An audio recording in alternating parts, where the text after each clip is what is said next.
दोस्तों, कई बार साधना व भक्ति करने वालों के जीवन में ऐसा समय आता है कि उनका भगवान से विश्वास उठ जाता है।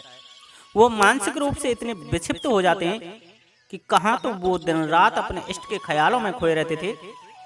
हर वक्त उनके सिर पर साधना का भूत सवार रहता था। लेकिन आज वो नास्तिक हैं। उनका विश्वास आस्तिकता से नास्तिकता में बदल गया।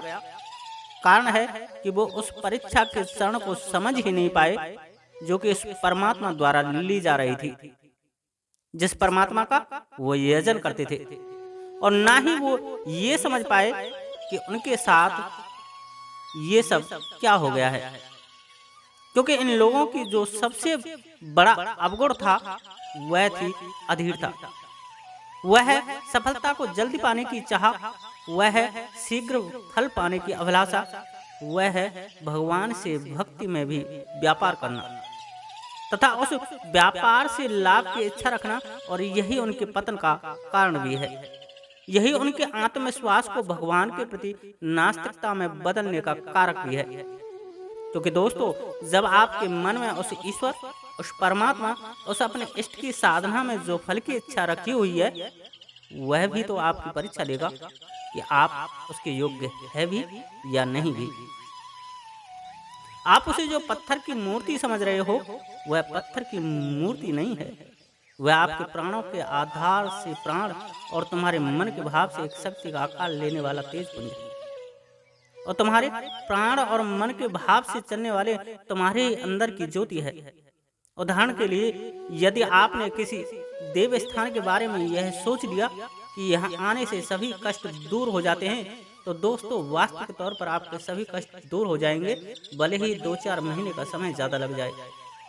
लेकिन यदि तुमने यह सोच लिया कि यहाँ कुछ होने वाला नहीं है, सब पागलपन है, सब पाखंड है, तो वास्तविक तौर पर वहाँ आपको आराम मिलेगा ही नहीं। क्योंकि आपके प्राणों की विश्वास ऊर्जा ही आपके मन में आस्तिकता और नास्तिकता के विचार को बलवान करती है, जो कि हमारे ही मन के अंदर है, हमारे ही मन के आधार पर जीवित या मृत है। हमने समझा परमात्मा है तो है, नहीं है तो नहीं है।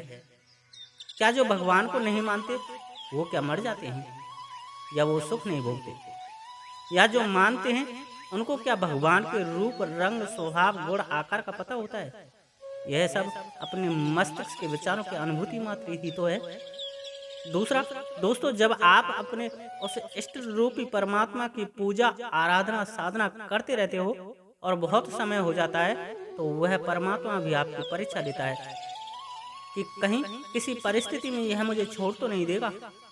जो आज मेरे नाम का रट्टा लगाए बैठा है, कहीं किसी छोटी सी मुसीबत के आने पर चाहे से मक्खी की तरह निकाल तो नहीं फेंकेगा।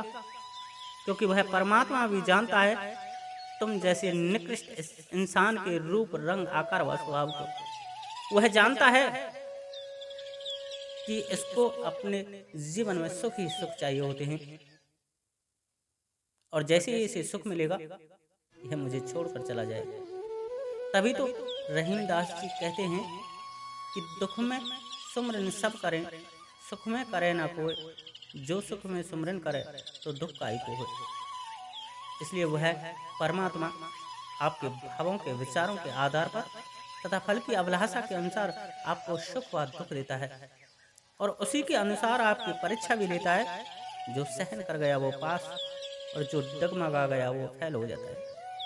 वह अपने हिसाब से आपका चयन करता है कि ये मेरे लायक है भी या नहीं भी। इसलिए दोस्तों, वो भगवान आपकी परीक्षा लेता है। आज के लिए इतना ही। वीडियो अच्छी लगी हो तो वीडियो को लाइक करें, शेयर करें तथा तंत्र की बारीक से बारीक जानकारी के लिए चैनल को सब्सक्राइब जरूर करें। दोस्तों, मैं मेरे चैनल पर तंत्र से संबंधित जानकारियां देता हूं और उन बारीक से बारीक रहस्यों से पर्दा उठाता हूं जो तुम्हारे लिए लोगों ने व्यापार का साधन मात्र बना दिया है। ब्रह्म राक्षस को कैसे हटाएं, चुड़ैल को घर से कैसे बाहर करें, मसान को कैसे शांत करें,